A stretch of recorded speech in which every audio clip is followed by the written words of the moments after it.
Ternyata teman-teman, selama ini kita diajarin di sekolah kalau manusia modern itu adalah hasil evolusi yang panjang dan sempurna. Semua makhluk hidup itu terikat pada satu rantai biologi yang sama, the common ancestor. Masuk akal kan? Ini sains loh teman-teman. Aku nggak bilang manusia keturunan monyet, enggak, tapi the common ancestor. Tapi di balik itu semua ada satu rahasia besar di dunia medis ya, dunia medis. Ini jarang banget dibahas dan dibicarakan secara terbuka. Ini ibarat sebuah glitch atau error sebenarnya teman-teman dalam sistemik biologi tubuh manusia yang sampai hari ini bahkan bikin para ahli genetika cuman bisa garuk-garuk kepala sih teman-teman. Bayangin ya, sekitar 85% manusia di bumi ini punya protein spesifik di dalam darahnya. Protein ini sama persis dengan yang ada di kera rhesus. Kalian cek ya, kera rhesus. Maka golongan darah itu disebut rhesus positif, teman-teman. Karena ada link yang sama dengan kera rhesus tadi. Ini adalah bukti bahwa kita punya hubungan dengan evolusi primata di bumi. Sekali lagi kita bukan keturunannya monyet. Kalian belajar biologi dulu lah. Tapi ya sebenarnya teman-teman, di balik itu semua ada 15% populasi yang di dunia ini yang kemudian darahnya itu rhesusnya negatif. Darah mereka nggak punya darah dengan primata lain, nggak punya ikatan lain, nggak ada jejak evolusi sama sekali, teman-teman. Ya pertanyaannya gampang sih. Kalau kita semua ini berevolusi dari leluhur yang sama di bumi ini ya, kan teorinya seperti itu. Dari mana datangnya 15% ini yang nggak punya karakter rhesus ini disebut dengan rhesus negatif? Lebih mind-blowingnya lagi, secara biologi darah rhesus negatif ini seolah-olah selalu menolak keberadaan manusia biasa. Kalau seorang ibu punya darah rhesus negatif dan dia kemudian mengandung atau punya anak berdarah rhesus positif, tubuh sang ibu itu akan bereaksi secara sangat ekstrim. Sistem imunnya kemudian menciptakan antibodi buat nyerang dan menghancurkan janinnya sendiri. Why? Kenapa?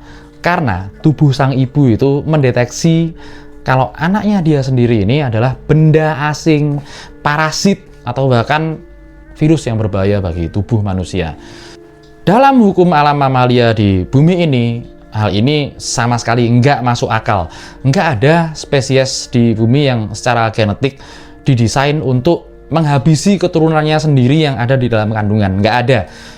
Jadi, apa mungkin 15% manusia ini sebenarnya ngebawa kode genetik yang bukan berasal dari ekosistem yang ada di bumi? Nah, di episode ini, di Kisah Dunia Lain, kita bakal coba bedah sebuah operasi rekayasa genetik tertua dalam sejarah peradaban. Kita mundur jauh ke era Nephilim. Dan inilah Kisah Dunia Lain. Kita akan kembali masuk ke dalam sisi dunia yang mungkin belum pernah kita kenal. So let's open your mind.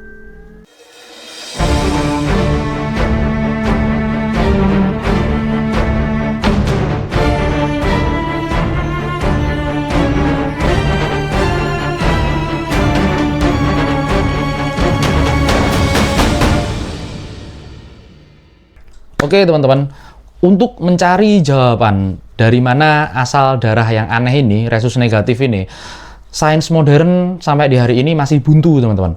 Mungkin ya kita harus buka-buka catatan sejarah kuno sih buat hal ini. Dan sayangnya sejarah seperti ini sepertinya sengaja disembunyikan teman-teman.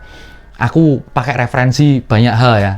Jangan hakimi aku. Ini referensi dalam kitab Genesis, kitab Kejadian, pasal 6, kalian lihat. Ada satu kalimat yang sering banget di-skip, terlewati begitu aja. Karena ini bagi sebagian orang terlalu membingungkan.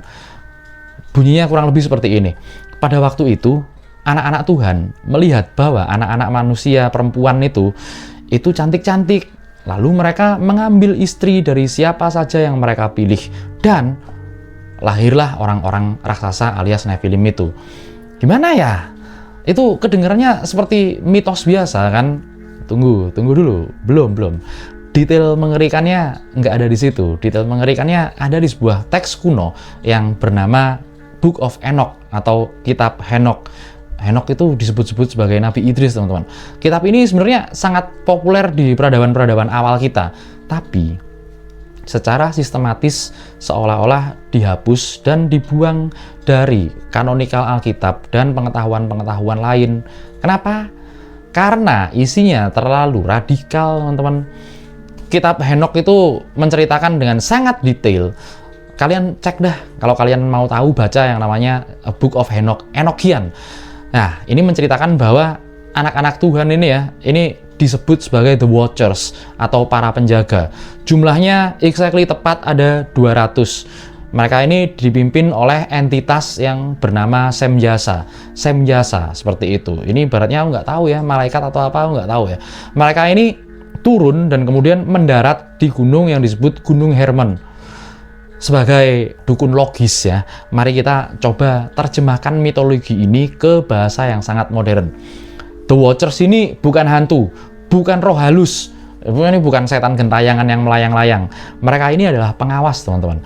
Entitas fisik, makhluk ekstraterestrial, bisa dibilang seperti itu, atau mereka ini makhluk ekstra atau interdimensional yang kemudian mereka datang ke dunia kita dengan satu tujuan spesifik. Apa itu? Mereka melihat bahwa DNA manusia yang cewek, Homo sapien yang betina, itu ternyata sangat-sangat kompatibel dengan genetis mereka. Yang terjadi di Gunung Hermon ribuan tahun yang lalu itu bukanlah sekedar nafsu atau sekedar iseng kebetulan, beda. Itu ibarat bagaikan eksperimen rekayasa genetik tingkat tinggi.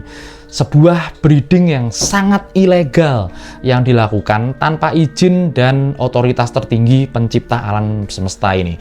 Dan dari hasil persilangan The Watchers dan manusia ya, muncul ras hibrida yang kita kenal sebagai Nephilim. Sekarang bayangin, kalian punya ras hibrida raksasa yang punya tubuh manusia, tubuhnya seperti kita ini, tapi dengan kapasitas otak dan kecerdasan makhluk dimensi lain, ekstraterestrial, ekstra transdimensional. Apa yang terjadi di bumi saat itu? Ya, kitab Henokh, Book of Henokh ini mencatat sesuatu yang mind blowing, teman-teman. Para Watchers ini, The Watchers, nggak cuman bikin anak kerjaannya, teman-teman. Mereka ini mentransfer teknologi dan pengetahuan terlarang kepada para manusia. Bayangin ya, ras purba manusia yang harusnya mereka ini pakai batu, masih berburu pakai batu. Kemudian mereka ini diajari cara buat mengekstrak logam, kemudian cara untuk menempa pedang, cara membuat baju zirah, dan membuat senjata-senjata yang bertujuan untuk perang. Nggak cuman itu, mereka juga diajari berbagai pengetahuan aneh. Contohnya adalah farmasi, cara meramu akar-akaran, dan manipulasi genetika tanaman untuk menghasilkan pangan.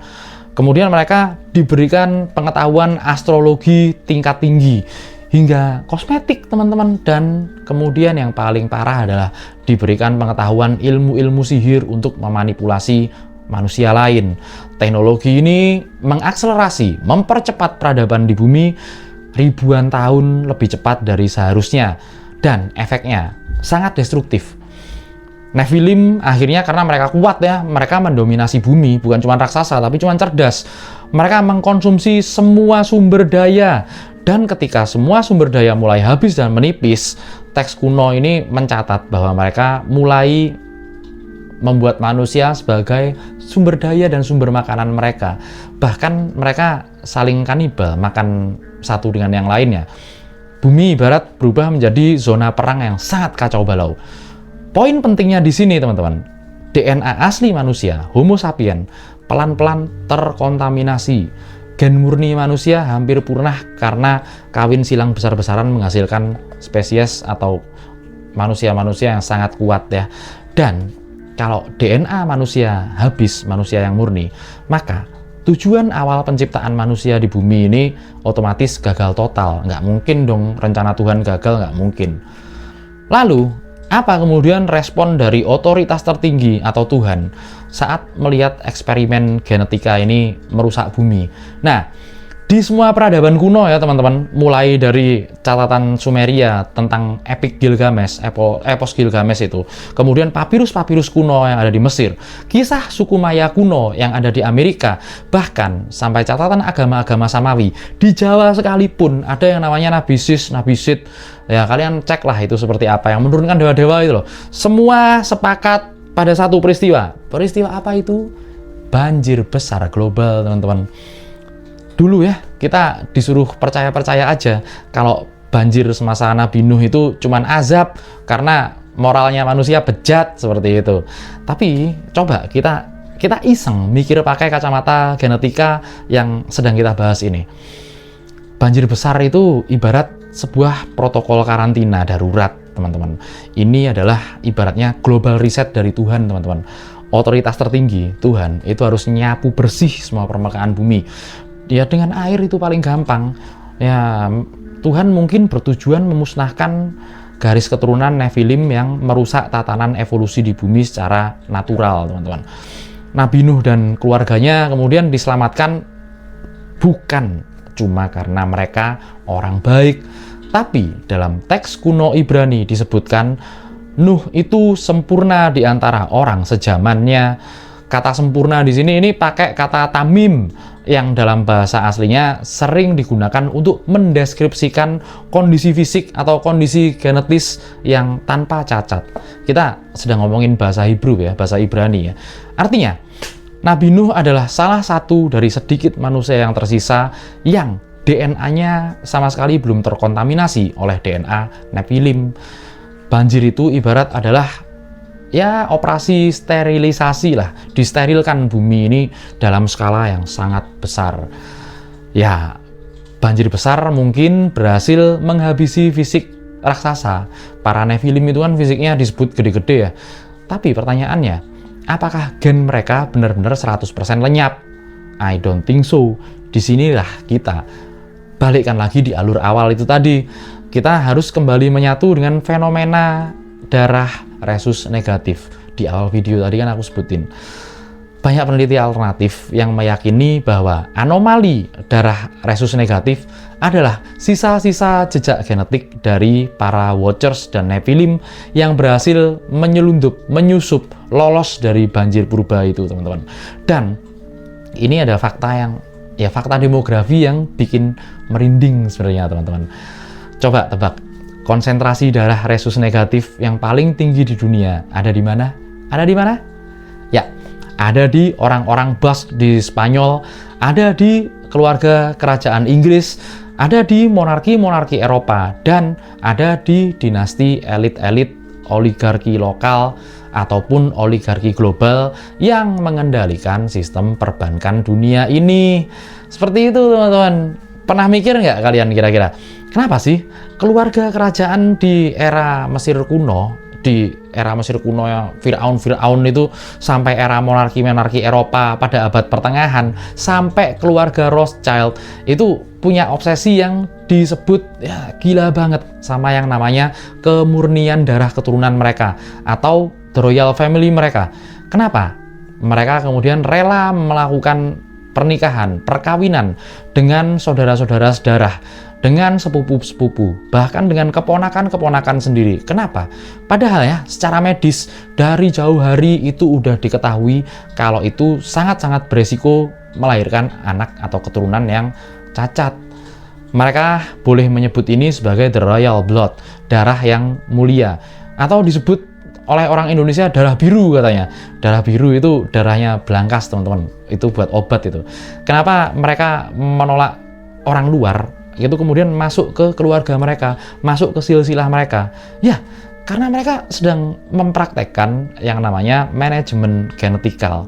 Terjadi kan, yang memurnikan sukunya, memurnikan keturunannya seperti itu. Mungkin mereka ini memang sedang menjaga dan mengkarantina kode DNA kuno peninggalan para The Watchers itu ya, agar nggak tercampur dengan DNA manusia biasa. Ya, kelas-kelas rakyat jelata kayak aku inilah. Mungkin dengan menjaga darah itu, mereka bisa percaya bahwa mempertahankan superioritas intelijensi mereka, itu mereka bisa tetap menjaga insting menaklukkan mereka dan seperti hak ilahi mereka untuk terus memerintah dan memperbudak miliaran ras manusia biasa yang mempunyai resus positif itu tadi, teman-teman. Melalui apa? Balik lagi melalui sistem ekonomi modern, teman-teman. Ya, teman-teman, sebenarnya sejarah seringkali menipu kita dengan ilusi-ilusi perubahan. Para Nephilim mungkin nggak lagi jalan-jalan di bumi dengan tubuh raksasa setinggi 10 meter, kemudian mereka pegang pedang besi seperti itu. Enggak, ya hominid bipedal, orang yang berjalan, makhluk yang berjalan dengan 2 kaki ini punya syarat sebenarnya, teman-teman. Kita perlu bahas lebih lanjut seperti itu. Tubuh mereka itu mungkin sekarang seukuran kita seukuran kita pada umumnya. Mereka nggak memakai yang di film-film, baju-baju yang di film-film, mereka bahkan memakai jas-jas mahal buatan desainer Italia, desainer Prancis. Mereka nggak makan daging manusia, mereka makannya ya apa sekarang? Keringat kita, waktu kita, ya kemudian mengendalikan pikiran kita lewat sistem-sistem algoritma yang mereka ciptakan. Eksperimen awal para The Watchers di Gunung Hermon ribuan tahun lalu belum selesai hingga di hari ini. Itu hanya berubah bentuk kok, dari kisah mitologi kuno menjadi sistem kontrol global modern yang mengikat leher kita di hari ini. Kalian boleh percaya kok, evolusi murni. Kalian boleh percaya juga tentang kebetulan sains ketika 15% populasi manusia yang memegang kendali dunia menolak untuk mempunyai darah yang sama dengan kalian. Mungkin udah saatnya kita kembali bertanya-tanya, sebenarnya siapa sih yang sedang menjadi khalifah atau pemimpin di muka bumi ini? Apakah manusia ataukah para Nephilim? Pertanyakan terus ya, teman-teman, realitas di sekeliling kalian, karena di kisah dunia lain, ketidaktahuan atau kekurangan informasi adalah bentuk perbudakan yang paling sempurna. Sampai di sini dulu episode kali ini. Sampai jumpa lagi kawan-kawan dari dunia lain.